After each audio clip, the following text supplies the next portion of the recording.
Bonjour à tous, nous avons réussi à supprimer l'article 1 en commission des affaires sociales. Cette semaine, la proposition de loi Garot a été examinée en commission des affaires sociales. Nous avons réussi, après du lobbying important auprès des parlementaires, à supprimer l'article 1 en commission. Cet article 1 cible la régulation à l'installation médicale et veut entraîner la suppression de la liberté d'installation. Elle est dangereuse pour la profession en entraînant une revente de la patientèle, une financiarisation de la santé par les grands groupes privés et signera la mort du libéral. La suppression de l'article 1 en commission des affaires sociales est une première victoire syndicale. Néanmoins, il sera redéposé par voie d'amendement le 1er avril lors de l'examen à l'Assemblée nationale. Cette année à l'ISNI, nous portons la création d'un programme d'incitation et de formation de la médecine dans les territoires. L'élément central mais terminal de ce programme repose sur l'assistanat territorial.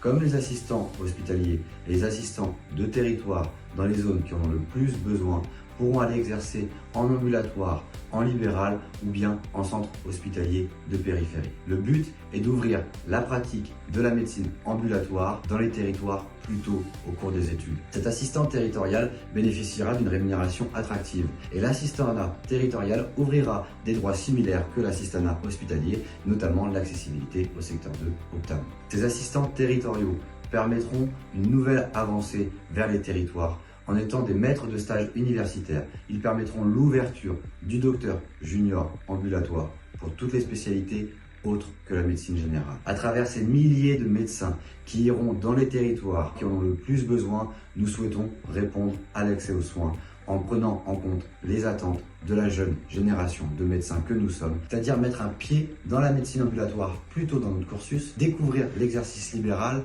et la pratique en dehors de l'hôpital. Ce docteur junior ambulatoire pourra également plus tôt dans son cursus bénéficier de l'universitarisation des territoires avec la réalisation de stages à travers des îlots de formation et la création d'antennes universitaires. Enfin, il faut favoriser l'accessibilité des études de médecine pour les jeunes issus de ce territoire. L'idée principale est de ne pas rompre avec le bassin de vie et les lieux des études tout au long de notre cursus. La régulation de l'installation que propose monsieur le député Garot est un danger pour le système de santé. Il est urgent de réinvestir dans la santé de ceux qui soignent tout en répondant aux besoins de la population.